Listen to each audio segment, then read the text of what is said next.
Hey, I'm Nemesis, and I'm trying to be like this guy. Always remember that. But at the moment, I'm really not, so I'm gonna share with you guys what goes on in my mind when I'm trying to be like him. As you can see, I'm playing on Vandal Lockdown because I'm really not good enough to play Rebirth yet. So I'm gonna share with you guys what I'm learning on Lockdown so that maybe it helps you guys get better too. Here's the first clip. I'm gonna play the clip in normal speed first, then I'm gonna slow it down and break down my thought process so you guys can understand it. On station. Good work.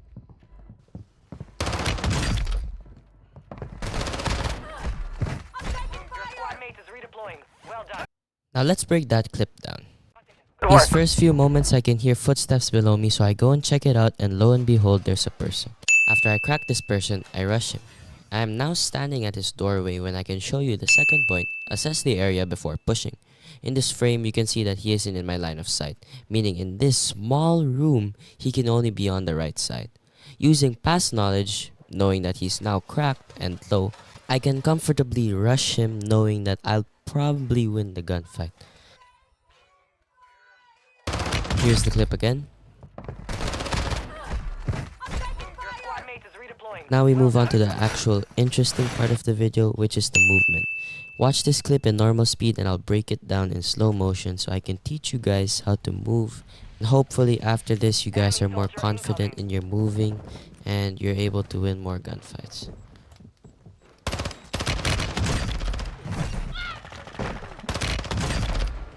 You have reinforcements inbound.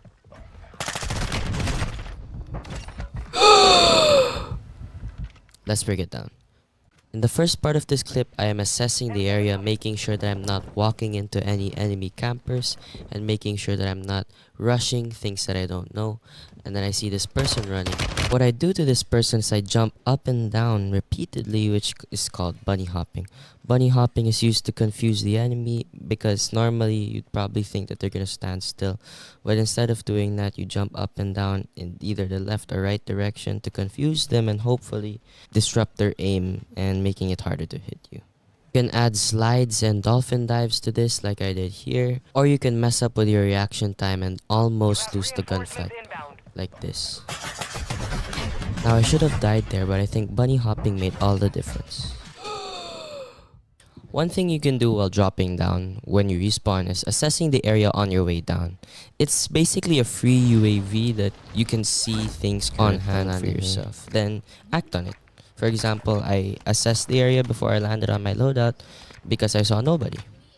Now after I got my loadout, I assess and I look at my right side because I know that's where the enemy is, and knowing that he killed me, I want to be cautious now because he is either on my level or a level above me. Now I see the person in this part and I bunny hop to the left followed by a dive behind cover because this guy can probably beat me. Now this guy is doing a really great job moving, but I bunny hop backwards and I end up killing him. That guy is really crazy at the game. Good kill.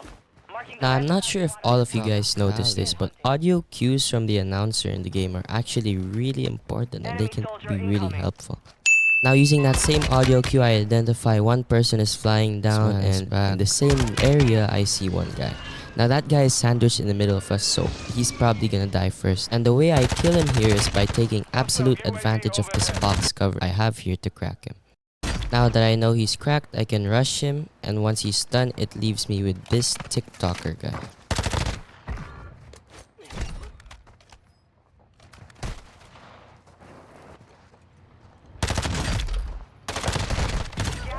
Now it doesn't take a genius to know that I absolutely should not have lived there, and you can see the difference that it made when that guy started bunny hopping on me.